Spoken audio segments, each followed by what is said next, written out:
Dr. Ilara Wynne sat on the cold metal floor of the observation deck, her back pressed against the reinforced glass that separated the nursery from the void of space beyond. The stars blurred through her tears, becoming nothing more than streaks of light in an endless dark. She had held it together for 3 weeks. 3 weeks since the transmission from Earth had arrived, since she'd learned that her sister was gone, but today, alone in the quiet hour before the cubs woke, the weight of it finally crushed through her defenses. She didn't hear the door hiss open, didn't notice the small clawed footsteps padding across the floor until a wet nose pressed against her cheek. Dr. Wynne gasped, looking up into the 6 golden eyes of cub Rin, the smallest of the Vroxian younglings in her care. The Vrox were apex predators, born with reflexes that could snap bones and senses that could detect a heartbeat from 50 meters away. Their species had terrorized 3 star systems before the Galactic Council had brokered an uneasy peace. And yet here was Rin, barely 6 months old, chittering softly as his head tilted at an impossible angle, studying her face with an intensity that made her breath catch. "I'm okay, little one," Dr. Wynne whispered, wiping at her eyes with the back of her hand. "Just having a hard morning." Rin's ears, triangular and covered in silver fur, flattened against his skull. He let out a low, keening sound that made her chest ache. It was the same sound the cubs made when they were separated from their clutchmates, when they were scared or hurt or lonely. He understood. Before Dr. Wynne could say anything else, Rin bolted back through the door.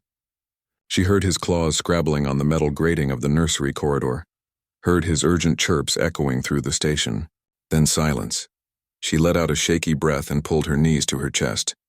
The station's counselor had warned her about this, about the danger of attachment, of letting her grief show in front of the cubs. The Vrox were empaths in their youth, absorbing emotional states like sponges before their predatory instincts fully matured. She'd been so careful, so controlled, until today. The door opened again. This time it wasn't just Rin. All 12 cubs tumbled through the doorway in a cascade of fur, scales, and chittering voices. They ranged in age from 4 months to nearly a year, some still wobbling on unsteady legs, others already showing the lean muscle that would make them formidable hunters. And each one carried something in their mouth or claws. Rin led the procession, dragging Dr. Wynne's favorite toy, a soft, earth-made bear that she'd brought from home, that she sometimes let the cubs play with during enrichment time. Behind him came 6, the largest of the group, carefully balancing a glowing orb that projected star fields when squeezed.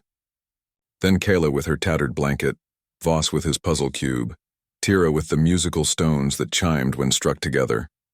One by one, they approached Dr. Wynne and laid their treasures at her feet. The pile grew. Every toy, every comfort object, every precious possession that the cubs owned, offered freely without hesitation.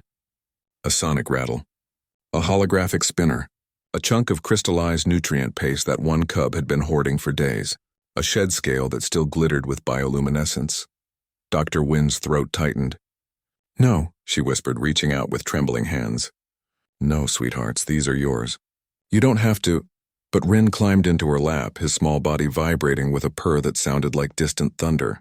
The others followed, pressing close, covering her with warm bodies and soft fur and the sharp, clean scent of their alien biology. They wrapped around her like a living blanket, chirping and purring and keening, their collective voice a symphony of comfort. They had seen her pain, and in their simple, profound way they were trying to fix it. Dr. Wynne broke. She wrapped her arms around as many cubs as she could reach and sobbed into their fur, letting out 3 weeks of grief in great, heaving gasps. They didn't pull away. They pressed closer, their natural predatory instincts suspended by something deeper, something that the galaxy's xenobiologists had never documented in their species. Compassion. Hours later, when the station's AI chimed to signal the start of the duty cycle, Dr. Wynne finally lifted her head. The cubs had fallen asleep around her, a warm pile of contentment. Only Rin remained awake, his golden eyes watching her face with an expression that seemed far too old for his young body. "Thank you," she whispered, stroking the soft fur between his ears. "Thank you all." Rin chirped once, then settled his head on her knee with a sigh. Dr. Wynne looked at the pile of toys still scattered around her, offerings of love from creatures that the galaxy feared, that were raised in isolation because their species was too dangerous, too aggressive, too other to integrate into civilized space. But she knew the truth now, a truth that burned bright in her chest despite the ache of her loss. Humanity wasn't special because they were the only species capable of compassion.